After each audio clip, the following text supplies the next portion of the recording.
So why are you not seen as a coach yet?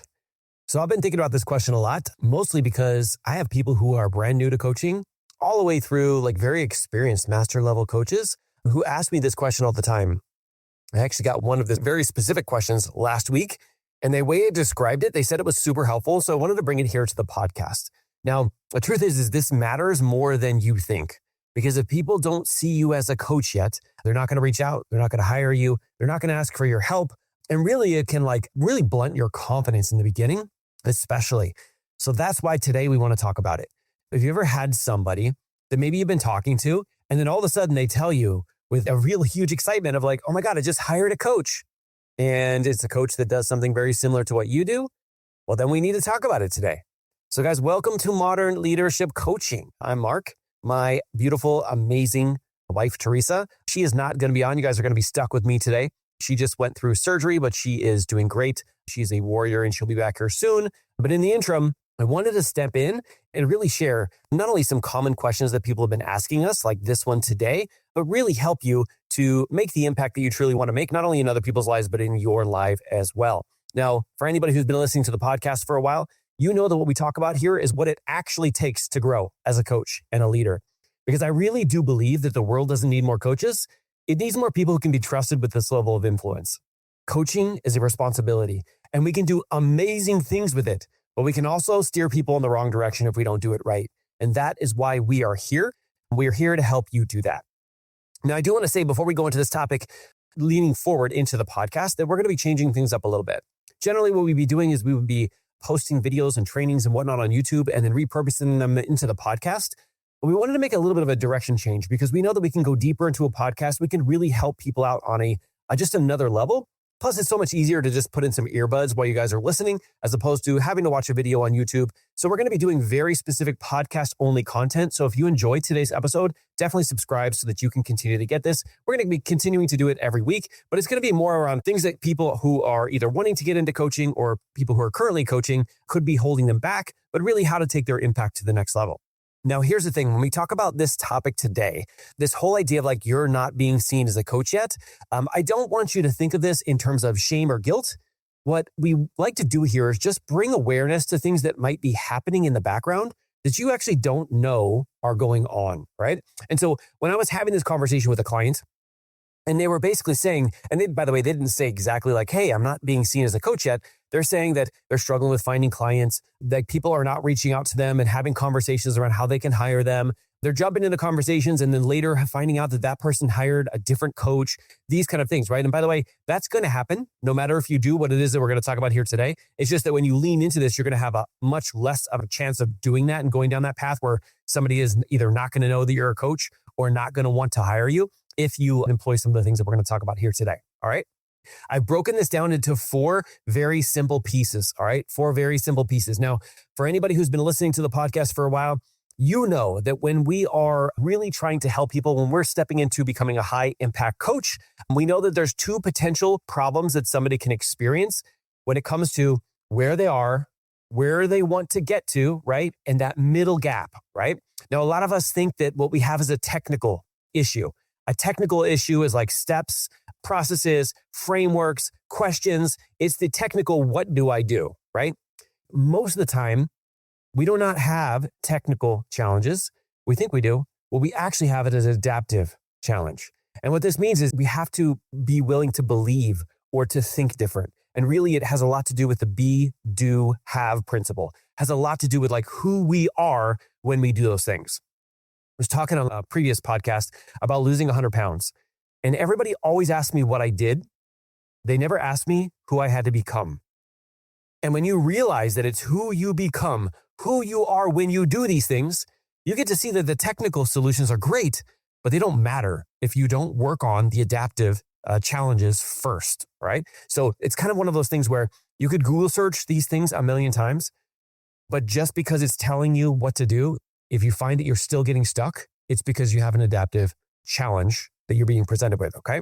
So as we go through today, I'm going to talk to you about some of the technical things. I'm also going to talk to you about some of the adaptive ones, but this is going to be more of a technical based training than an adaptive one, but I am going to bring this up Because whenever I have a one-on-one conversation, it is always me asking questions and finding out and getting to the root of what's actually holding them back, rather than just giving a blanket statement here. But I do want to share with you how I went through this process with a client so you can see it in action, right? So let's get into this. So why are you not seen as a coach yet? So when we think about that, I think about it in 4 different pieces, all right? And these are very simple pieces, but I want to make sure that you see them all so you can see where you have the greatest opportunity to grow. Number 1 is, first off, you haven't actually learned how to coach. Now, when I put this list together, I actually had 3, and I didn't have this one on there. But I think this is so incredibly important. A lot of times people think coaching comes naturally. And I do have to say, like, out of, hundreds of people that I've certified and over 13 master coaches that I've certified, very few of them have been able to do this without some kind of training. Coaching is just like a profession. You have to be willing to lean in and to learn the skill, and it's not just asking questions. Now, here's the thing, like, you're going to find some different certifications out there that talk about just getting really good at asking questions and things will surface. And if you have a natural gift for that, like, I'm all for it. That did not work for me. And it doesn't work for a lot of the people that we come into contact with, because after people have gone through those certifications, they ask me to get certified through the High Impact Mastery Academy. And then they understand, I was just trying to do coaching rather than becoming a coach. And so the first step that I always think is so important is you have to learn how to coach first. Because you haven't actually learned how to coach. And by the way, there's a great opportunity while you're learning to actually share with the world that you're a coach. It's very hard to just go out there, ask random questions, and do what we call mentoring, which is what a lot of people think coaching is. Mentoring is like talking about your past, what you've been able to achieve, what you've been able to learn, the ways that you learned it. All of that stuff is great, but all of that stuff does not address your client. That is just you sharing where you are in your current situation, which in occasion is helpful, but most of the time it is not. You have to get to the root of what's actually going on with your client and being able to help them. And so whatever it is, like being able to learn how to coach is step number 1. Now, of course, you guys know we have our High Impact Mastery Academy where we help you not just learn how to coach, but to become a coach and become a master at it. But there's plenty of other organizations and stuff that are out there that have really great frameworks, and they put things together in order to be able to step into the type of coach that you truly want to be. Just make sure that it is something that is not just modules to review, where you actually get feedback, you get practice sessions, and you get to elevate how you're coaching in the moment, right? So that is step 1, is learning how to coach. Now, if you've learned how to coach and people still do not see you as a coach yet, step number 2 is you haven't told anyone yet what you do. So I know this is like super basic, but do you know how many people that I actually have conversations with that they actually haven't told anybody that they're actually a coach? Yeah, by the way, I'm not saying like going on social media and saying, hey guys, I just decided to become a coach moment, right? I've seen those all the time, and like nobody hardly responds to that, right? One of the ways that I do see really being effective is like, let's say you're going through a certification. I know for ours, we actually require this from our students, and that is for people to go out and to do practice sessions. And just sharing like, hey, I've decided to become a high impact mastery coach. And in the process, I'm going to have an opportunity to connect with people and to do free practice sessions. After this, I'm going to be charging for this. But while I'm going through this certification, I would like to extend it to the first 3 people to reach out to me, to be able to jump on a practice session. As long as it's okay for me to record it, I'll be able to help you through any struggle or challenge you're currently going through. Now, this does 2 things. Number 1 is it's telling them you're learning how to coach. But number 2, it's telling them that you're actually a coach, right? You're actually a coach. Now, we teach something, a little bit of a sidebar. We teach something inside of all of our programs that is a 3-step process for learning to find more clients, right? We actually did a workshop on this recently. It's actually, if you listen to a few episodes prior to this, you'll be able to find it, talking about how to find clients. But it is meet new people, tell them you're a coach, and ask them if they want your help.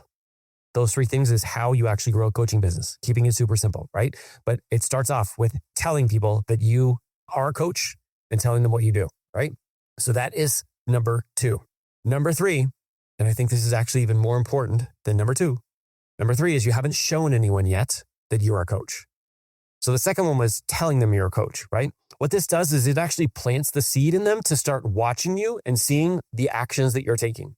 So if you've come out and you're like, hey guys, I'm a coach, and then you follow that up with like not being able to coach yourself, not being able to effectively lead yourself through situations, disappearing from social media, doing all those kind of things, what you actually show them is that you're not the type of coach that they can depend on.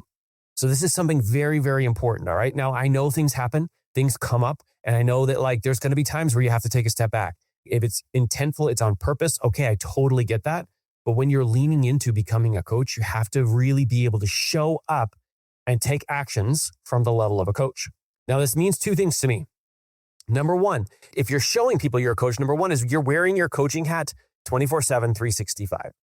I remember when I went to a Dad Edge conference, I went into the conference, they put us into like little mini breakout rooms. And in that breakout room, by the way, when you really master coaching, which is what we really teach coaches to do, you don't have to think about putting your coaching hat on. It's just on all the time.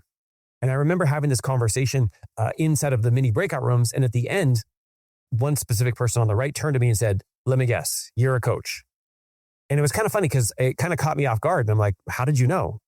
And he described it as just the way that I got curious and asked questions really got him to see a couple things that he didn't realize was there. And he's like, "You have to be a coach because of the level of questions that you're asking." And so that's what I mean, is you're wearing your coaching hat everywhere, meaning at work, meaning with your family, with your kids, with your spouse, anywhere you go. When you learn how to coach, really what we teach is learning how to manage your mind. When you learn how to manage your mind, you get to bring your mind everywhere.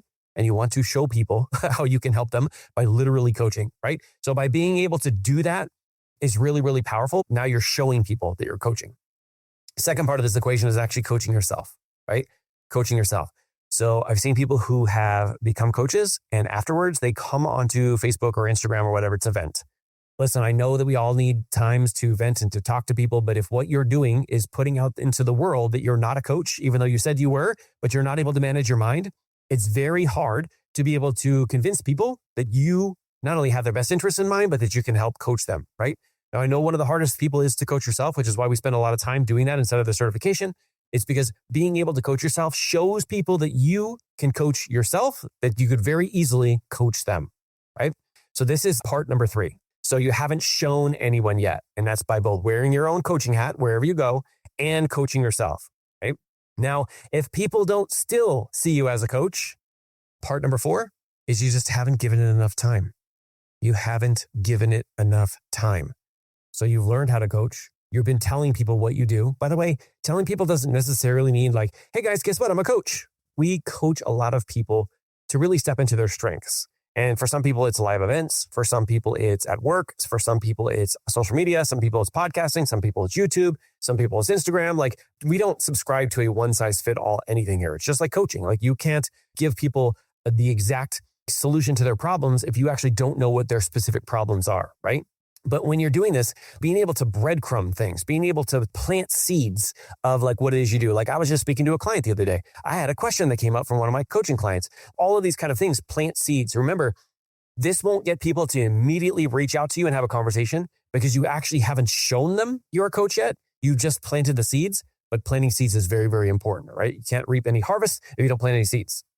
So once you've told people what you do, the third thing is you've shown them what you do. If you continually show them what you do, then you just haven't given it enough time. Haven't given enough time to have people be there in the ecosystem, all right? So these are the 4 things. Now, I know that I talked a little bit in step number 1 about what if I haven't learned how to coach. If you haven't learned how to coach yet, I want to share a free, quick resource with you guys. We created a video called What It Takes to Become a High Impact Coach. Teresa and I both did that. It really goes deeper into the standard that we really believe that coaches have to rise themselves up to. And it's what actually coaches need to coach well. So if that resonates with you, you can grab it in the show notes, or if you go to modernleadership.us/mastery, so modernleadership.us/mastery, you'll be able to sign up and get a free copy of that training. Talks a little bit about what we do, but also what it really takes to become a high impact coach. All right. Couple quick things. I know that I said that we're going to be answering a lot of questions. We're going to be talking about some of the clients that we have been able to help and what has really helped them, some of the challenges that come up for them. But if you've got a question, pop into the description if you're on Apple Podcasts or whatever, and you can click on the text that says send a text. It will be able to send us a text. I'll get a message. Ask me any question that you think will be important. If I think that it's going to really help out the team, I will make a podcast episode for you. And hopefully Teresa will be present too, so you can get 2 perspectives on the same question. Now, I also want to say this. I know you're very busy, but if you really enjoy the show, a rating or review goes a long way, so we'd really appreciate it for that. And lastly, I just want to say thank you for what you do out there every single day. The way that you show up, not just when things are easy, but when things are hard, when you're coaching yourself, when you've got your leadership hat on, when you're making an impact in the world. It's not those easy times when we do that. It's the hard times when we decide to show up anyway. So thank you for doing that every single day, what we call leading from the front. Thank you so much. And we will see you on the next episode. And hopefully Teresa will be back by then. All right. Have a great day and we'll see you soon. Bye, everybody. Thank you for listening. If you want to be considered for the May 2nd cohort of the High Impact Mastery Academy, apply at modernleadership.us/academy.